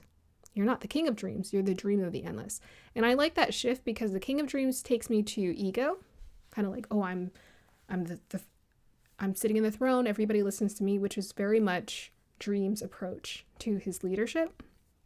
But dream of endless is more connected. He's more connected to the universal divine and more collaborative. Beautiful. I love that energy. So he clings onto the past for his identity, and that's the mistake that humans make, is we cling onto the past for our identity, whether this is our parents or history books or the Bible, or just we try to attach ourselves to preconceived ideas and concepts, not realizing that we have intuitive instincts to download what we need in this current time and existence. And this is where Pluto in Capricorn is letting go of old structures around tradition and that family karma. The reason why family karma exists is because we try to be traditional. We should never be traditional. There's no need to be traditional. We should always be inventing or being present to realize what we need for ourselves, because you're not your mother or your father. You're a different species altogether, and born in a different generation, which means that you're here to generate something different. You're not here to be what your mother and father were. And I hear a lot of people say, oh, I just want what my grandparents had or my parents had. I'm like, but you're not, you don't live in that time. You're a different generation. You need to figure out why you're here in this point in time to exist and what you are here to do. I always ask those questions. And that is what makes me the rebel in my family, is because I'm always like, well, what am I here for right now? This is when he realizes he's a new dream. So this is that Saturn and Pisces shift that we're making. A new dream is being born. Neptune and Pisces. New dream is being born. We got to listen to what the new dream is. A new dream is born in every single person. Not the same dream. No one has the same dream. You know, you can be like, oh, the dream is the new earth. But the way that it looks is different for every person and individual and your approach to it. So we always have to lean into our inner self to understand who we are and what we're here to do. Daniel is the divine child who's separated from his mortals. Did I repeat that? And the last part we have here is the old servants chose to leave and the new people are to assume the roles. So I think a couple people stayed, but some of the old servants were like, okay, I want to leave. I want to do something else. And so Dream of the Endless was thinking to himself, oh, I have to hire new people, or I can promote them into different positions. And I thought that was very progressive of him. So every generation, we're more progressive. And we're meant to be. We're meant to be more progressive in how we approach things, because it's time to do something different. It's not time to do the same thing. That's why babies will always be born, because this is how we keep shifting energy.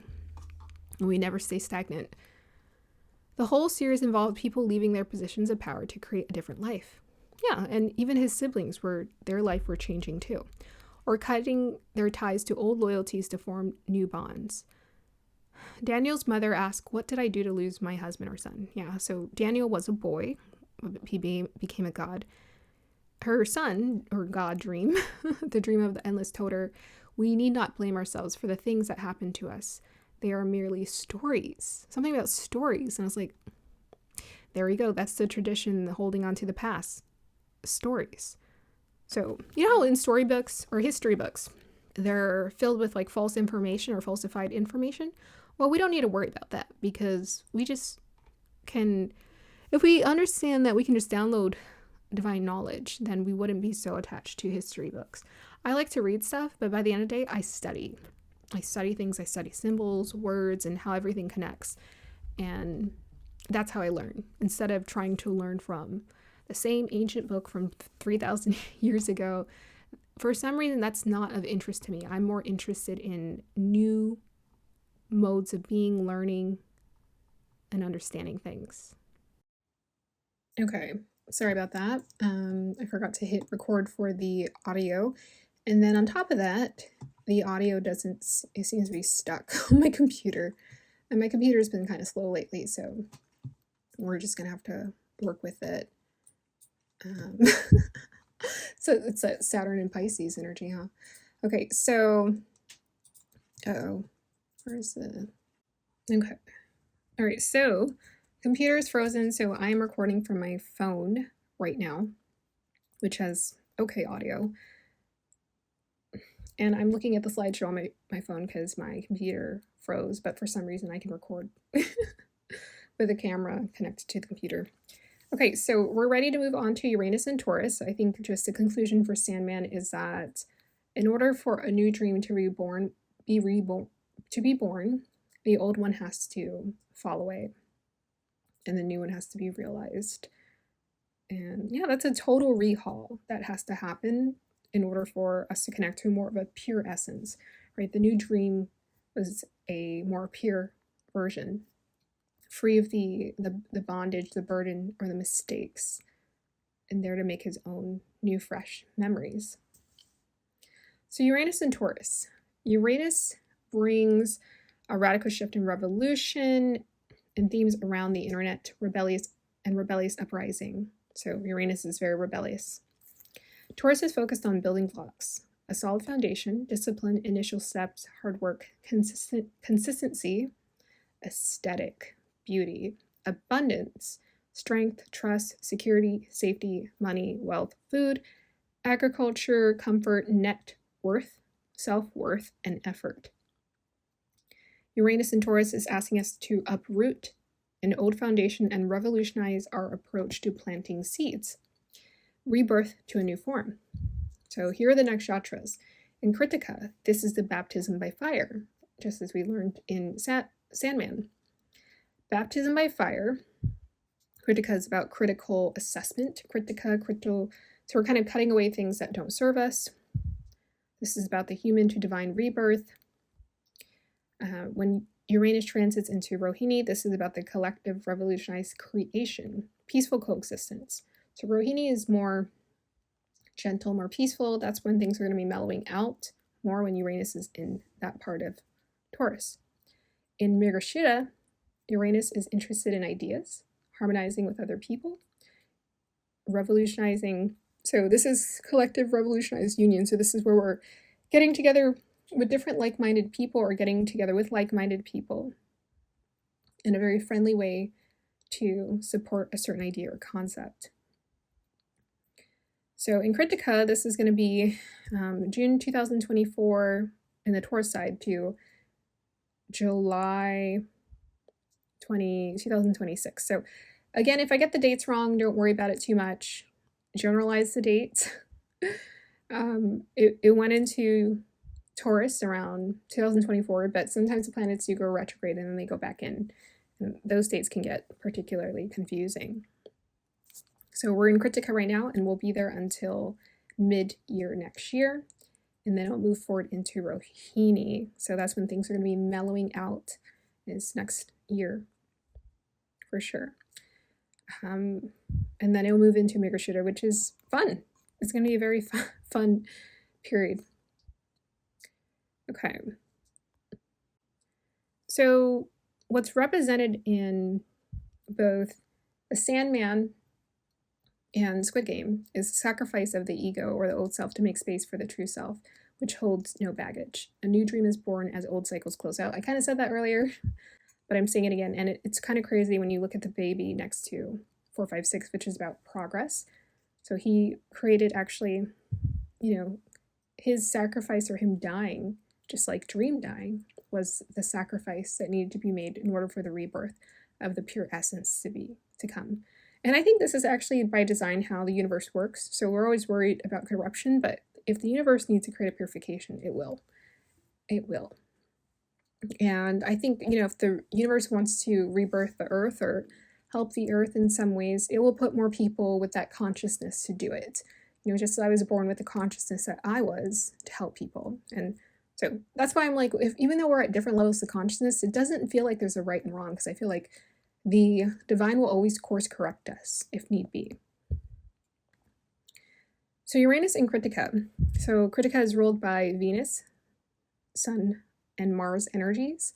So if it's in Aries, Mars would be its first ruler. If it's in Taurus, Venus would be its first ruler.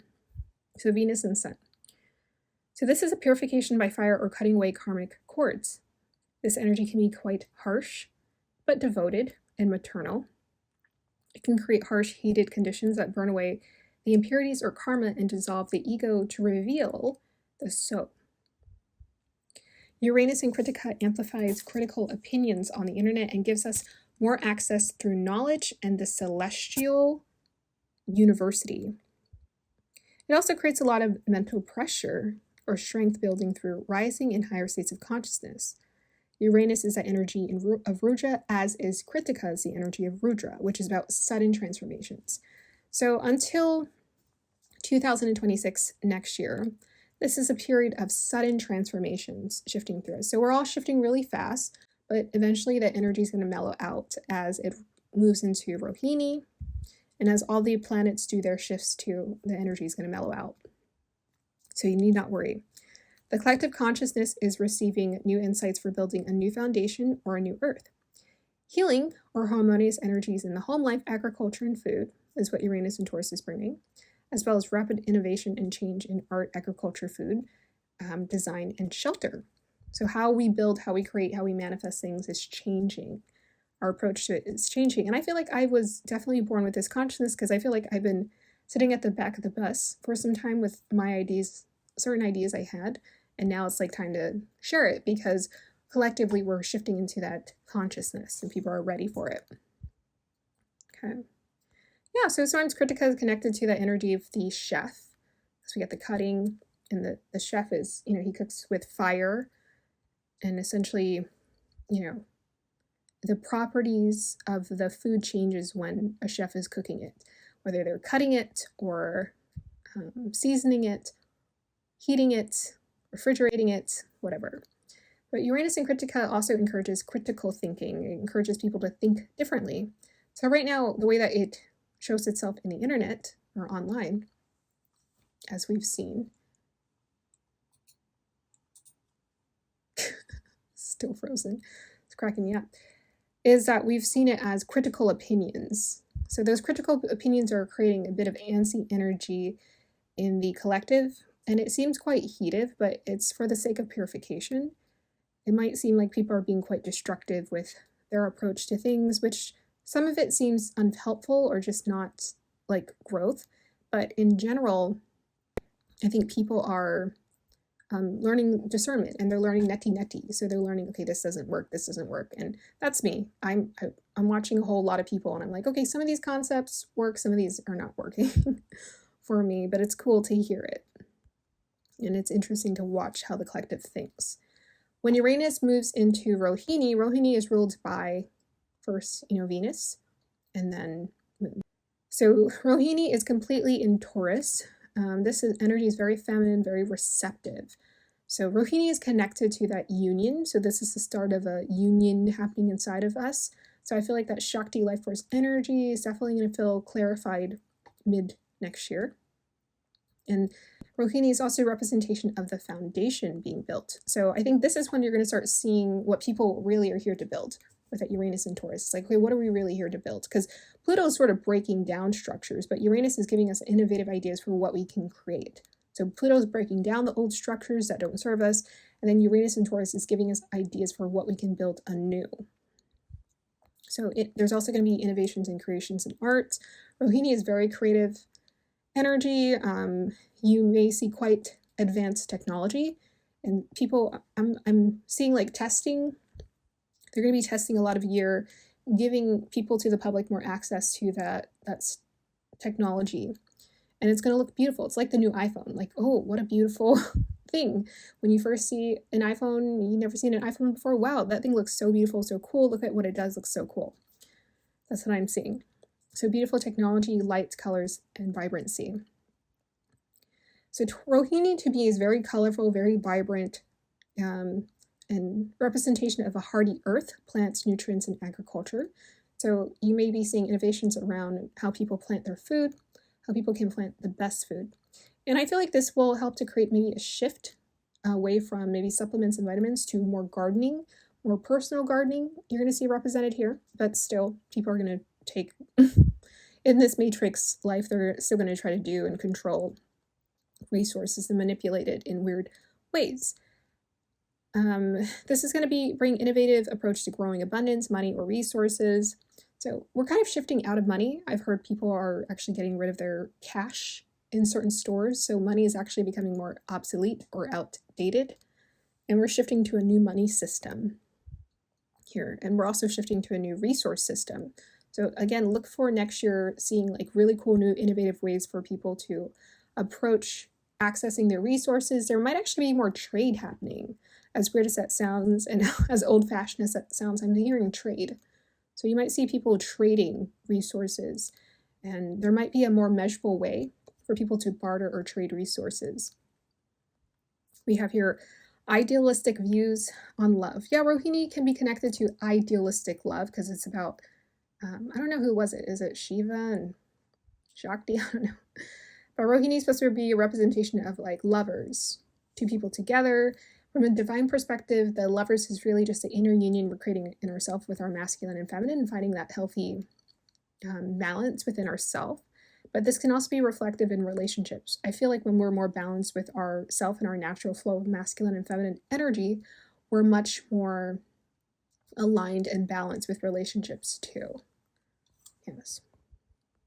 We have here, yeah, so this is going to help to shift people into, it feels, because it's Taurus, so this is giving us like initial, like a pure initial, maybe sometimes even naive perspective around love, maybe simplifying it. So maybe people are going to be tuning into simplified concepts around love, where they're like, well, you know, if I care about someone, we care about each other, or we don't need labels. It feels like that. It feels uncomplicated and simplified.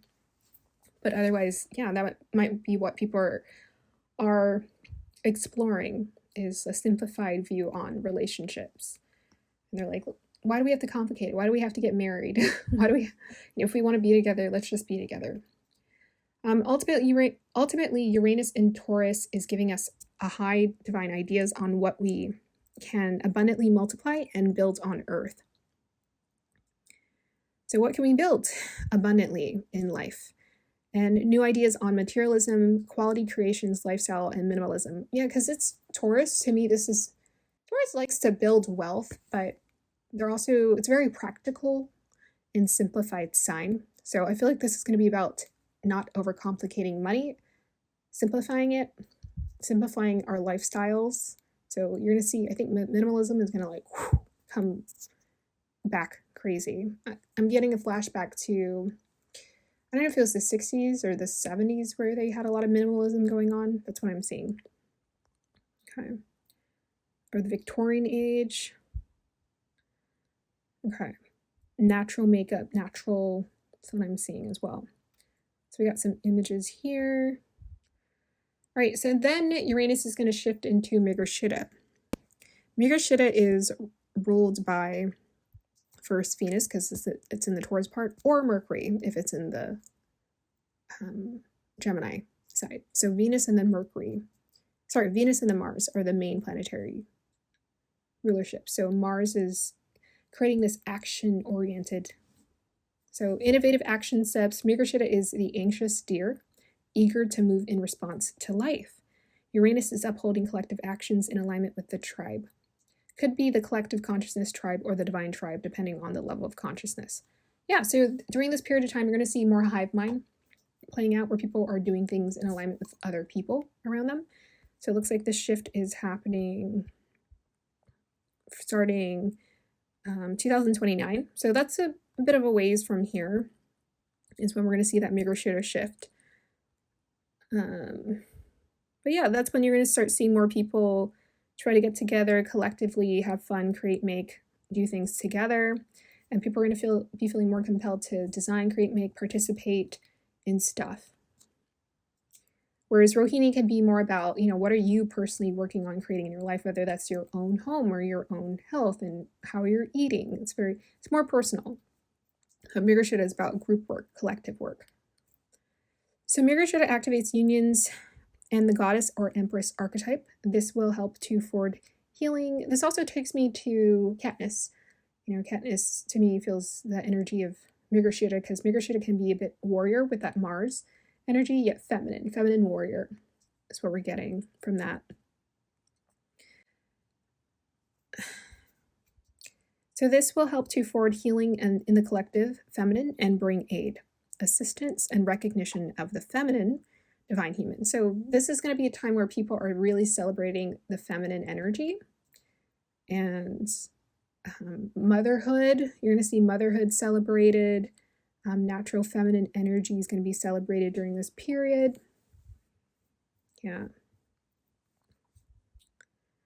You might see some feminine leadership show up, beautiful feminine leaders showing up. When I say beautiful, I mean like beautiful heart, kind, someone who's just like, wow, so beautiful. So a good representation of Migashira would be Angelina Jolie. She's a good representation of what Migashira is.